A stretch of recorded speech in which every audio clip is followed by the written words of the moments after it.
It's entitled Color, Communism, and Common Sense by Manning Johnson. Manning Johnson was a Negro, and he was also a member of the Communist Party. He joined the party as a young man because he honestly believed that the communists were trying to improve the conditions of his people. He was a dedicated communist.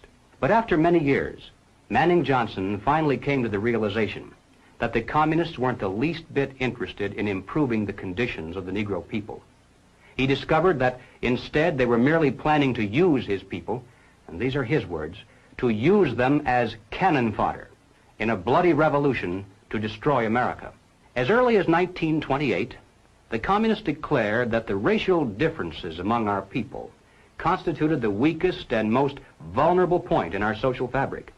By constantly probing and straining at this one spot, they calculated that eventually the cloth could be torn apart and that Americans could be divided, weakened, and perhaps even set against each other in open combat.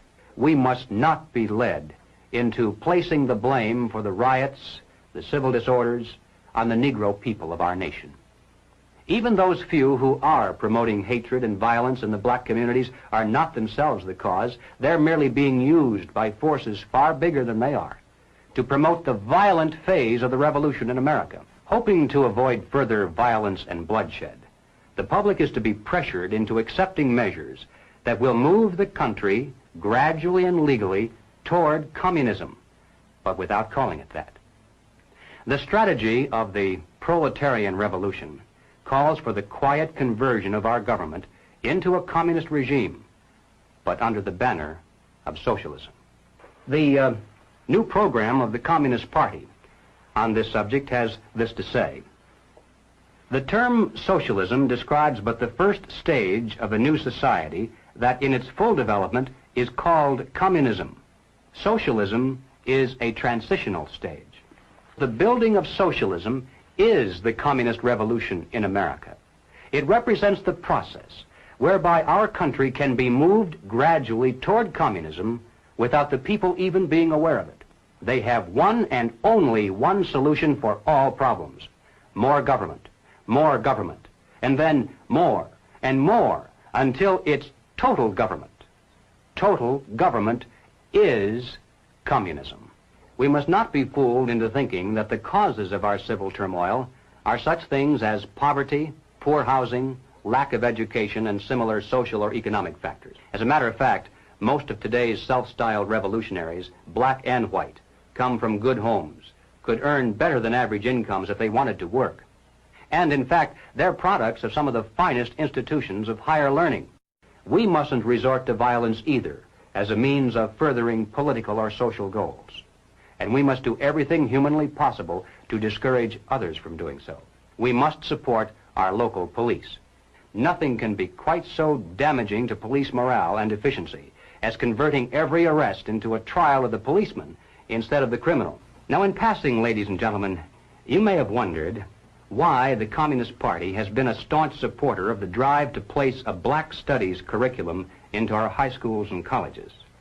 Well, the reason becomes obvious the minute you take a look at the textbooks and the study guides. Under the guise of academic balance, these courses have become a brilliant device for conditioning young people to accept still one more part of the total program for revolution. We must discover the identity of those individuals, both above and below, who consciously are furthering the communist program for revolution, and then remove them from their positions of trust and leadership.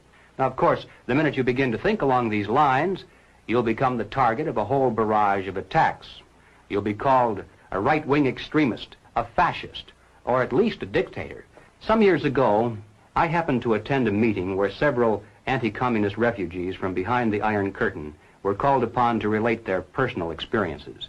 One of the refugees spoke up and he said, "You know, I came to America expecting to find a nation of free men, but instead, I find exactly the same thing. Everywhere I look, I see men and women who know that communists are making headway in this country.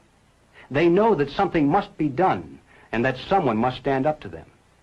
But they themselves do nothing. They remain silent because they're afraid that if they speak out or take a stand publicly, it'll be bad for business. They may lose a client. They may even lose their jobs. If communism should ever come to America, we'll face more death, destruction, and human suffering than any people in history has ever faced at the hands of their invading conquerors. It's literally a question of life and death for all of us. And it's about time the American people began to face up to that fact and to act accordingly.